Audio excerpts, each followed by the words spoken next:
Today, a lot of relationships are going in turmoil. Couples are really struggling to connect with each other, and people who are finding a candidate to get married does not know what to do. Should I trust? Should I commit? What are the parameters? And it's really a crazy area, marriage in today's day and age.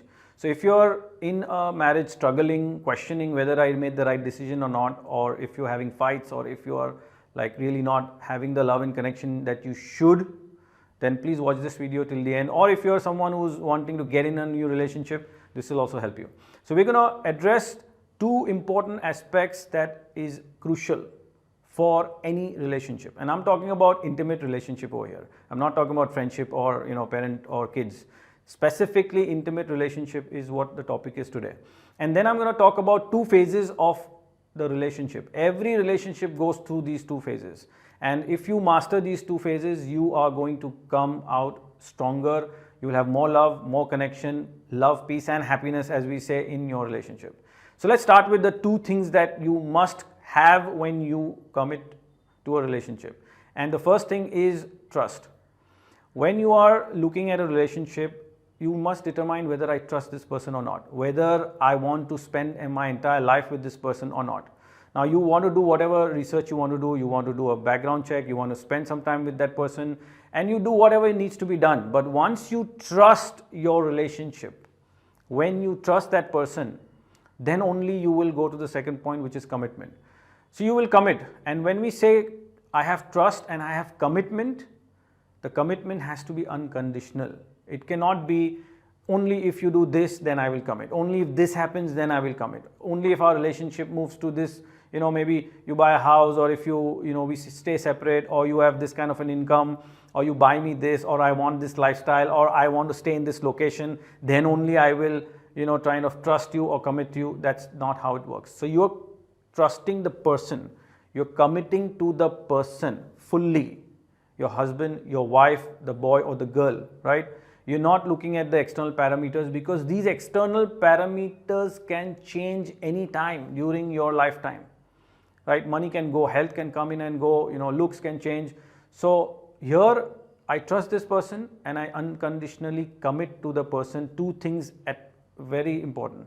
Now when I say unconditional, people a lot of times say, oh, love is based on certain parameters and transaction, and if these parameters and transaction changes, then love automatically depletes, and then you no longer want to stay in that relationship. Now I want to tell you that is not commitment, okay? That is not fully committing unconditionally to your partner. Now when you commit unconditionally to your partner with full trust and you move forward in the relationship, there are two phases that happens. The first one is you are going to go through struggle. It could be before marriage, it could be during courtship, it could be after marriage, it could be after a year after marriage. Struggle is inevitable because two minds from two different backgrounds, culture, environment, upbringing come together. And when these two come together, there will be difference of opinions, there will be value changes, there will be ambition changes, there will be change of desire, there will be change of a lot of things. So struggle is inevitable, and you will go to that struggle phase. Now when you do go to that struggle phase, right, the question is not why you are in struggle phase. The question is you will get into the struggle phase. Now when you do get into the struggle phase, the first two important parameter gets questioned, which is, do you trust your partner? Are you fully committed to the relationship when you are in struggle? Because I often see when struggle comes, when financial crisis comes, when the spouse is down, depression, health issues, right? Life is not going the way it should. There are parental challenges, there is environmental, friendship, your spouse is not able to give you more time like he or she would give earlier. So the parameters changes and struggle comes in. And as we know, two human beings are the most unpredictable, because things can go wrong anytime, moods can change anytime, mindset can change anytime. Ambitious, now I want to do this, earlier I was this kind of a person, now I am this kind of a person. And that is part of trusting and committing and accepting your spouse the way he or she is, and growing together. It's a journey, right? You're changing, your spouse is changing, and there is life which is constantly happening to you. And when you struggle, if you are not together, if you don't trust and commit and stay committed and stay have the trust very strong.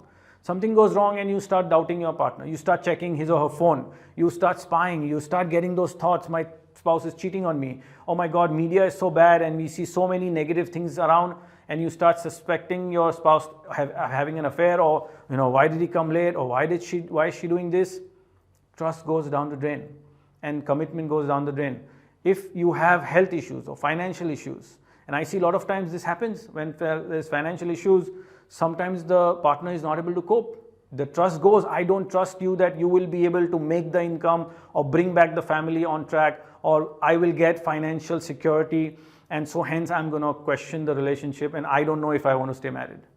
Or when certain things go wrong, as in family status changes, or you have to kind of adjust to certain uncomfortable situations, I want a divorce. Or he's not doing or she's not behaving the way I would like, I want a divorce. Now these breaking the trust and commitment, or I don't trust you, during the struggle and downtime really screws up the relationship for good. Because that brings me to the second phase. When you, in a struggle, trust your partner, stay committed, and are strong like a pillar to your partner. It doesn't matter husband or wife, I'm talking about both of you. At that point, the trust and commitment is tested. That, oh my God, in such bad times, my partner stood strong, trusted me, stayed committed, and did not throw the divorce thing or the silent treatment, or I made a mistake, or you ruined my life. No, you're already committed and you're already trusting each other. Then this is what relationship is all about, the grind, the struggle. And when you stay committed and trust, then phase 2 happens, which is you increase the love and connection in a relationship. I've been in a relationship in the last 18 years, and honestly speaking, there were bad times in my relationship. There was struggle, financial struggle, health issues, and I saw that we never questioned. The trust and commitment was very clear from the beginning that we are not going to remove trust or break the commitment towards each other. No matter what life situation happens, I'm going to stay committed and I will always trust you. And when that happened in the downtime, we came out stronger. The commitment, the love and connection increased, and so did the relationship build up stronger. Now, this aspect you must put in first. You can't say, my spouse has to do that, or it's always blaming, no, other person didn't do this. When you see this video, and I hopefully you're watching this right now till the end, you might say, though, but what can I do? He or she is not doing it. My question to you is, you have to put in the trust and commitment first, and not ask the other person to do it first, right? Now, having said that, once you grow in the struggle period, you will, build more connection and love in the second phase, and that is the most beautiful. I would say that is actually the phase where you truly understand commitment, understand unconditional love, and understand the love and bond between the two people. Now, having said that, also I want to address that there are times where, yes, I do suggest a divorce, a separation, disconnection. Now, when are those times? It's a thin line. You have to be very clear with these aspects, which is, one is physical abuse, verbal abuse, and disrespect. So when there's physical, verbal abuse and disrespect, and obviously there's dishonesty in the relationship, at that time you must go and try to resolve it first. Talk to your partner, because you're already committed and you trust the partner, right? And please understand, yes, in this time, partners do sway away. There could be attraction. There could be mistakes made, okay? But that doesn't mean that you go for a divorce. That doesn't mean you go for separation. But yes, that does mean that you clear it out and you have a strong conversation and you confront. So you need to tell your partner that, hey, disrespect is not acceptable. Abuse is not acceptable. Dishonesty is not acceptable. And you stand your own ground and then demand that from your partner. Now, if that helps, the partner changes, you together resolve it. And again, this only happens when there's trust and commitment from both sides. Otherwise, I've seen relationship, okay, no, I'm going to continue disrespecting and I don't care. You want to stay, you stay. You want to leave, you leave.